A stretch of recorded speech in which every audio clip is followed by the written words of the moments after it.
একেই বলে কপাল। পরোটা বিক্রেতা থেকে ওয়েব সিরিজের তারকা, শিয়ালদহর ফুটপাত থেকে সোজা ক্যামেরার সামনে।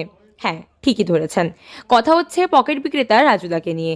ফুড ব্লগারদের হাত ধরে কলকাতার রাস্তায় খাবারের দোকানগুলির জনপ্রিয়তা বেড়েছে বেশ কিছু বছরে।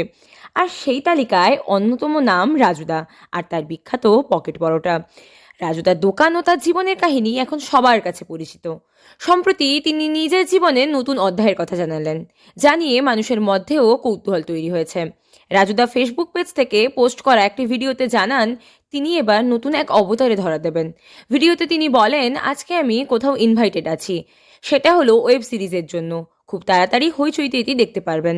যদিও তিনি স্পষ্ট করেননি ওয়েব সিরিজটি কি আর তার গল্পই বা কি। তবে একটা কথা কিন্তু নিশ্চিত, রাজুদা সেখানে খালি হাতে যাচ্ছেন না।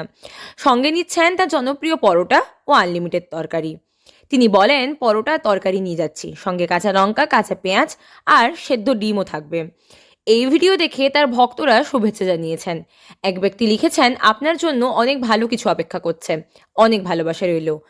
কিন্তু অপরদিকে আরেকজন বলেছেন, দাদা আপনার জন্য বলছি, আপনি একজন সাদাসিধে মানুষ, ফুড ব্লগারদের প্রচারের বদলে ব্যবসা বাড়ানোর দিকে মন দিন।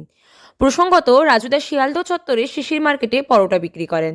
তিনি 30 টাকায় 3টি পরোটা এবং আনলিমিটেড তরকারি দেন, যার জন্য লাইনে দাঁড়িয়ে থাকেন বহু মানুষ। এবার সেই জনপ্রিয়তা যে বাড়তে চলেছে তা কিন্তু স্পষ্ট।